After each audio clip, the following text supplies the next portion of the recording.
আমি যদি এক কথায় আপনাকে বলি যে এটা অত্যন্ত একটি মর্মান্তিক এবং অত্যন্ত দুঃখজনক বিষয়। একটি নির্বাচিত সরকার এবং নির্বাচিত সংসদ, জনগণের ভোটে নির্বাচিত সংসদ এবং নির্বাচিত প্রধানমন্ত্রী কে জোর করে প্রথমে তারা হত্যা করতে চেয়েছিল। এই বর্তমান রেজিম, ডক্টর ইউনূস, যাকে হামিদ কারজাই, আফগানিস্তানের হামিদ কারজাইয়ের মতো জোর করে উপর থেকে এনে বসিয়ে দেওয়া হয়েছে। তথাকথিত একটি ছাত্র আন্দোলনের নামে যারা এটা করেছে, তাদের উদ্দেশ্য হলো যে বাংলাদেশের যে সার্বভৌমত্ব এটাকে ধ্বংস করা, বাংলাদেশের যে উন্নতি, বাংলাদেশের যে অগ্রগতিকে বন্ধ করে দেওয়া।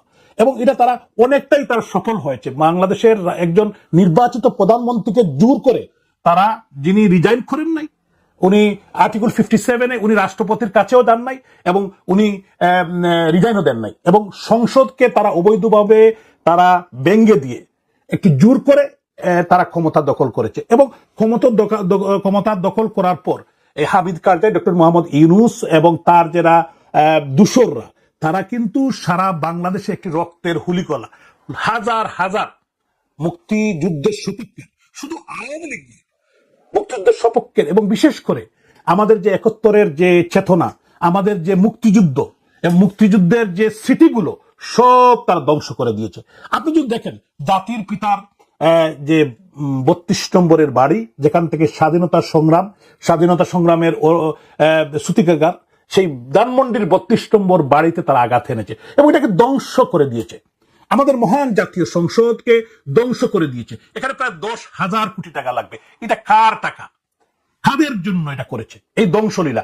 তারা, আপনারা দেখেছেন আওয়ামী লীগের 3টা অফিস, একটি ধানমন্ডির 3 নম্বর, এবং আমাদের যে আওয়ামী লীগের যে গুলিস্তানের যে অফিস, এটাকে তারা জ্বালিয়ে দিয়েছে, এবং তেজগাঁর যে ঢাকা জেলার অফিসটাকে জ্বালিয়ে দিয়েছে। শুধু এগুলা নয়, সারা বাংলাদেশের মুক্তিযুদ্ধ জাদুঘর থেকে, এবং বিশেষ করে মেহেরপুরের আমনো কাননে মুক্তিযুদ্ধের যে অস্থায়ী সরকারের যে স্মৃতিগুলো সব তারা ধ্বংস করে দিচ্ছে। এক কথায় যে 1971 সালে জাতির পিতার নেতৃত্বে যে বাংলাদেশের 7.5 কোটি মানুষ যুদ্ধ করে 30 লক্ষ মানুষ এবং 3 লক্ষ মা বোনের ইজ্জতের সদ্রমের বিনিময়ে যে আমরা যে লাল সবুজের পতাকা, যে মুক্তিযুদ্ধের চেতনা, সেগুলোকে তারা ধ্বংস করেছে। আপনার রেডিও, আপনারা দেখেছেন আমাদের যে রেডিও স্টেশনকে ধ্বংস করে দিয়েছে, এবং সারা বাংলাদেশের আপনার মেট্রো রেলকে ধ্বংস করে দিয়েছে। স্কুল, কলেজ, মসজিদ, মাদ্রাসা, প্রায় 1076 জন শিক্ষককে তারা লাঞ্ছিত করেছে। এরা কারা? এরা কি করতে চায়? আপনারা দেখেছেন ফ্যাক্টরি গুলোতে আগুন দিচ্ছে, 300-400 মানুষ মারা যাচ্ছে, আওয়ামী লীগের হাজার হাজার নেতা কর্মীকে হত্যা করছে, বাড়ি জ্বালিয়ে দিচ্ছে। আমি সিলেটের নির্বাচিত মেয়র, আমি জুনের 21 তারিখে গত বছরে আমি নির্বাচিত হয়েছিলাম, এবং আমি দায়িত্ব নিয়েছি নভেম্বরের 7 তারিখে। আমি নির্বাচিত, আমার মতো আরো 12 জন মেয়র এবং আমাদের যারা পৌরসভার মেয়র এবং উপজেলা চেয়ারম্যানদেরকে তারা জোর করে এক কলমের কুচায় তারা এই স্বৈরাচারী ইউনূস সরকার বাতিল করে দিয়েছে। একজন নির্বাচিত প্রতিনিধিকে তারা হঠাৎ করে বাদ দিতে পারে না, কারণ একটি সংবিধানের ভিত্তিতে আমরা নির্বাচিত হয়েছি, একটি নির্বাচনের মধ্য দিয়ে আমরা নির্বাচিত হয়েছি, জনগণের ভোটে আমরা নির্বাচিত হয়েছি। এটার কারণটা হলো, এটা যদি আমরা একটু পিছনে তাকাই, যে এরা অতীতেও তাদের প্রভুরা এরকম তাদেরকে বিভিন্ন জায়গায় বসিয়েছে। ডক্টর ইউনূসকে দীর্ঘদিন চেষ্টার ফসল তারা ডক্টর ইউনূসকে বাংলাদেশে এনে হামিদ কারজাইয়ের মতো বসিয়েছে। এই কারণে বাংলাদেশের স্বাধীনতা সার্বভৌমত্বকে তারা বিক্রি করতে চায়, তারা সেন্ট মার্টিনকে নিয়ে যেতে চায়। এই কারণেই কিন্তু আমাদের এই মুক্তিকামী মানুষ, যদিও মানুষ হয়তো এটাকে উপলব্ধি করতে পারে নাই, বাংলাদেশের সচেতন মানুষ এটা উপলব্ধি আশা করি এখন বোঝা শুরু করেছে, ছাত্র সমাজ বোঝা শুরু করেছে। একটি গোষ্ঠী ছাড়া আমার মনে হয় এখন সবার কিন্তু এখন বোধগম্য হয়েছে যে আমরা কি করেছি, আমরা কি চেয়েছিলাম, আমরা কি পেয়েছি। আজকে বাংলাদেশকে একটি হত্যার দেশ হিসাবে তারা প্রমাণ করতে পেরেছে, এবং প্রমাণই হয়েছে যে আজকে রাস্তায় লাশ পড়ে যাচ্ছে। আজকে একটি অসাম্প্রদায়িক বাংলাদেশ, এখানে হিন্দু, বৌদ্ধ, খ্রিস্টান, মুসলমান সবাই মিলেই আমাদের যে এই প্রাণের অসাম্প্রদায়িক বাংলাদেশ। এই বাংলাদেশে আজকে হিন্দুদের বাড়িতে হামলা করা হচ্ছে, বৌদ্ধদের তাদের হামলা করা হচ্ছে, তারপরে আপনার খ্রিস্টানদেরকে হামলা করা হচ্ছে, এবং বিশেষ করে মেয়েদেরকে উঠিয়ে নেওয়া হচ্ছে। এইটা কিন্তু সারা বাংলাদেশে কিন্তু একটি অরাজক পরিস্থিতি তারা সৃষ্টি করেছে। আমরা এই দেশকে তারা কি করতে চায়, এবং বিশেষ করে পাকিস্তানের প্রধানমন্ত্রী বিবৃতি দেয় বাংলাদেশের বিষয়ে।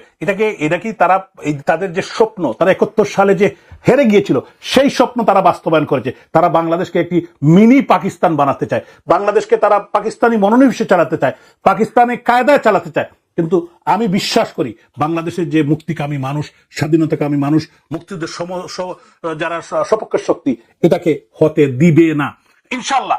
আমি মনে করি অচিরেই মাননীয় প্রধানমন্ত্রী রাষ্ট্রনায়ক শেখ হাসিনা বাংলাদেশে যাবেন এবং বাংলাদেশে গিয়ে বাংলাদেশের মানুষের ভাগ্য উন্নয়নের যে রাজনীতি, যে বাংলাদেশকে উনি যে পর্যায়ে নিয়ে এসেছিলেন, আমরা জানি বাংলাদেশকে তারা 50 বছর পিছিয়ে দিয়েছে, কিন্তু সেই বাংলার মানুষের প্রতি উনার যে মায়া, উনি বঙ্গবন্ধুর কন্যা, উনি জাতির পিতার কন্যা, উনি এদেশের মানুষকে ভালোবাসেন। উনি বারবার বলেছেন উনাকে হত্যা করার জন্য আগেও 17 বার চেষ্টা করা হয়েছিল, মহান আল্লাহ তাআলার ইচ্ছায় উনাকে মারতে পারে নাই। এইবারও তারা হত্যা করতে চেয়েছিল কিন্তু হত্যা করতে পারে নাই। উনি ইনশাআল্লাহ আবার আওয়ামী লীগের নেতৃত্বে আগামী দিনে বাংলাদেশের যে অগ্রগতি উন্নতির রাজনীতি হবে বলে আমি বিশ্বাস করি। আপনারা দেখেছেন আজকে কিন্তু শুধু এগুলা না, প্রত্যেকটি জায়গায় আজকে যারা জামাত শিবিরের প্রতিষ্ঠাতা তাদেরকে ঢাকা বিশ্ববিদ্যালয়ে উপাচার্য করা হচ্ছে। আজকে কিন্তু প্রত্যেকটি ইউনিভার্সিটি কলেজ দখল হচ্ছে। আপনার জায়গা দখল থেকে শুরু করে সারা বাংলাদেশে একটি অস্থিতিশীল পরিস্থিতি। এটা কিন্তু আপনারা যদি এটা ইনকোয়ারি করেন এবং বিবেকবান মানুষ যারা আছেন, হ্যাঁ, আমরা যখন ক্ষমতায় দীর্ঘ 15 বছর, এর আগে 5 বছর, 20 বছর মাননীয় প্রধানমন্ত্রীর নেতৃত্বে এই সরকার পরিচালনা করতে গিয়ে আমাদের অনেক ভুল ত্রুটি থাকতেই পারে, মানুষ মানতেই ভুল, একটি সরকার ভুল করতে পারে, কিন্তু এই দেশকে আওয়ামী লীগের নেতৃত্বেই এই দেশ মুক্তিযুদ্ধ করে স্বাধীন হয়েছে। আজকে এই পর্যায়ে এসেছে বঙ্গবন্ধুর কন্যা শেখ হাসিনার নেতৃত্বে।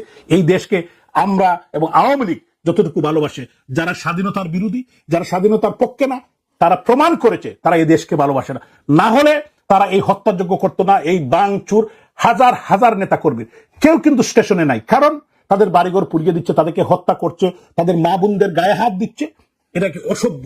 আজকে টিচারদেরকে আপনারা দেখেছেন, টিচারদেরকে তামাশা করে, এটা কিন্তু খুব সভ্য জমন। আমি সিলেটের মানুষ, আমি সিলেটের নির্বাচিত মেয়র, মানুষ আমাকে ভোট দিয়ে নির্বাচিত করেছে।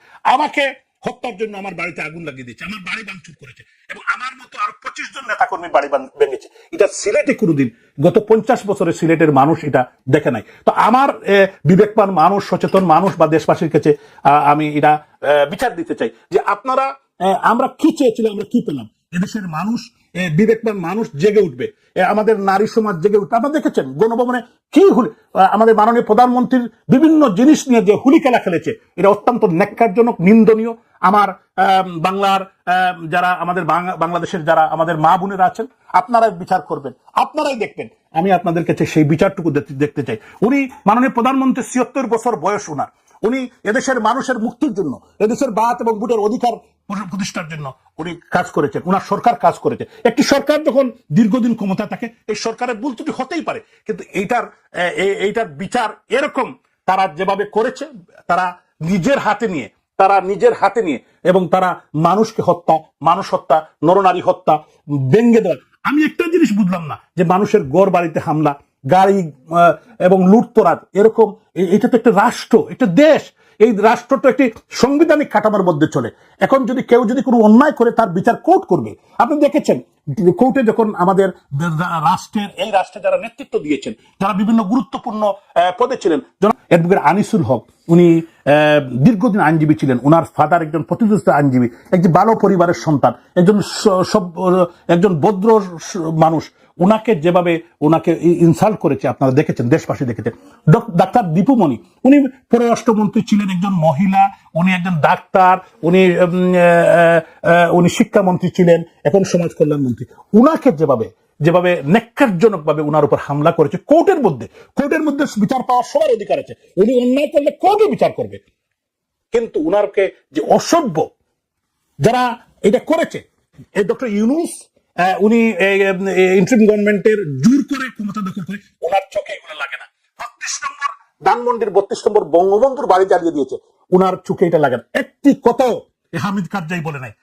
উনি একজন অন্যায়কারী। তবে একটা জিনিস উনাকে মনে রাখতে হবে, উনার বয়স 84 বছর। উনি কিন্তু, আমরা আশা করি আল্লাহ তাআলা উনাকে দীর্ঘদিন বাঁচিয়ে রাখবে এবং উনার বিচার উনার চোখেই দেখবে। উনাকে এই দেশের জনগণ উনাকে কি উপহার দেয়, এটা দেখার জন্য আল্লাহ তাআলা যাতে আমাদের বাঁচিয়ে রাখে। আমি এই কথাটুকু বলে আজকে বিদায় নিচ্ছি।